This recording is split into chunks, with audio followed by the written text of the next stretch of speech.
12e mois, qui est le mois d'Adar, le 13e jour du mois, jour où devait s'exécuter l'ordre et l'édit du roi, et où les ennemis des Juifs avaient espéré dominer sur eux, ce fut le contraire qui arriva, et les Juifs dominèrent sur leurs ennemis. Les Juifs se rassemblèrent dans leurs villes, dans toutes les provinces du roi Assuérus, pour mettre la main sur ceux qui cherchaient leur perte, et personne ne put leur résister, car la crainte qu'on avait d'eux s'était emparée de tous les peuples. Et tous les chefs des provinces, les satrapes, les gouverneurs, les fonctionnaires du roi soutinrent les Juifs à cause de l'effroi que leur inspirait Mardochée. Car Mardochée était puissant dans la maison du roi et sa renommée se répandait dans toutes les provinces parce qu'il devenait de plus en plus puissant. Les Juifs frappèrent à coups d'épée tous leurs ennemis. Ils les tuèrent et les firent périr. Ils traitèrent comme il leur plut ceux qui leur étaient hostiles. Dans Suse, la capitale, les Juifs tuèrent et firent périr 500 hommes, et ils égorgèrent Parchandata, Dalphon, Aspata, Porata, Adalia, Aridata, Parmarchta, Arivaï, Aridaï et Vagezata, les 10 fils d'Aman, fils d'Amedata, l'ennemi des Juifs. Mais ils ne mirent pas la main au pillage. Ce jour-là, le nombre de ceux qui avaient été tués dans Suse, la capitale, parvint à la connaissance du roi. Et le roi dit à la reine Esther: les Juifs ont tué et fait périr dans Suse, la capitale, 500 hommes et les 10 fils d'Aman. Qu'auront-ils fait dans le reste des provinces du roi? Quelle est ta demande? Elle te sera accordée. Que désires-tu encore? Tu l'obtiendras. Esther répondit: si le roi le trouve bon, qu'il soit permis aux Juifs qui sont à Suse d'agir encore demain selon le décret d'aujourd'hui, et que l'on pende au bois les 10 fils d'Aman. Et le roi ordonna de faire ainsi. L'édit fut publié dans Suse.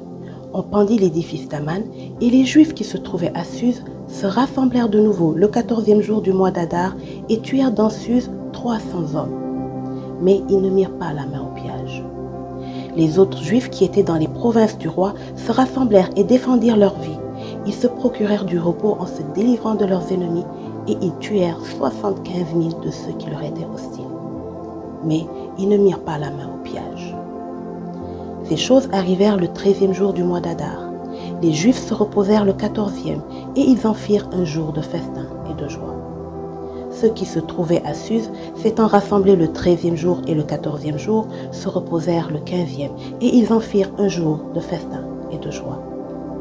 C'est pourquoi les Juifs de la campagne, qui habitent des villes sans murailles, font du 14e jour du mois d'Adar un jour de joie, de festin et de fête, où l'on s'envoie des portions les uns aux autres. Mardochée écrivit ces choses et il envoya des lettres à tous les Juifs qui étaient dans toutes les provinces du roi Assuérus, au près et au loin. Il leur prescrivait de célébrer chaque année le 14e jour et le 15e jour du mois d'Adar comme les jours où ils avaient obtenu du repos en se délivrant de leurs ennemis, de célébrer le mois où leur tristesse avait été changée en joie et leur désolation en jour de fête, et de faire de ces jours des jours de festin et de joie, où l'on s'envoie des portions les uns aux autres et où l'on distribue des dons aux indigents. Les Juifs s'engagèrent à faire ce qu'ils avaient déjà commencé et ce que Mardochée leur décrivit. Car Aman, fils d'Amedata l'Argite, ennemi de tous les Juifs, avait formé le projet de les faire périr, et il avait jeté le pur, c'est-à-dire le sort, afin de les tuer et de les détruire. Mais Esther s'étant présentée devant le roi ordonna par écrit de faire retomber sur la tête d'Aman le méchant projet qu'il avait formé contre les Juifs et de le pendre au bois, lui et ses fils.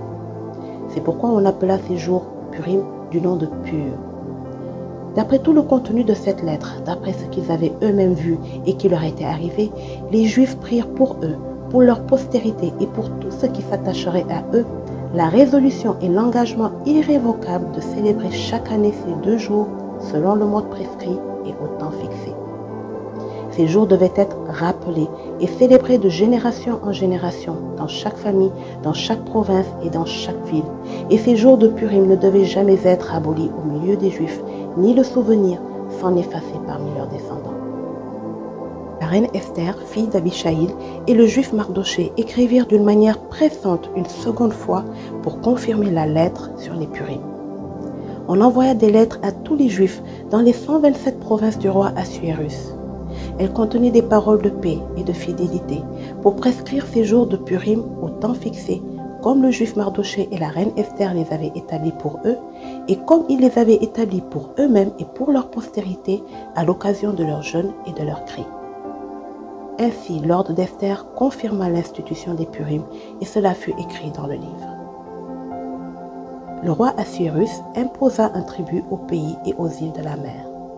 Tous les faits concernant sa puissance et ses exploits et les détails sur la grandeur à laquelle le roi éleva Mardochée ne sont-ils pas écrits dans le livre des chroniques des rois des Mèdes et des Perses? Car le juif Mardochée était le premier après le roi Assuérus. Considéré parmi les Juifs et aimé de la multitude de ses frères, il rechercha le bien de son peuple et parla pour le bonheur de toute sa race. Amen.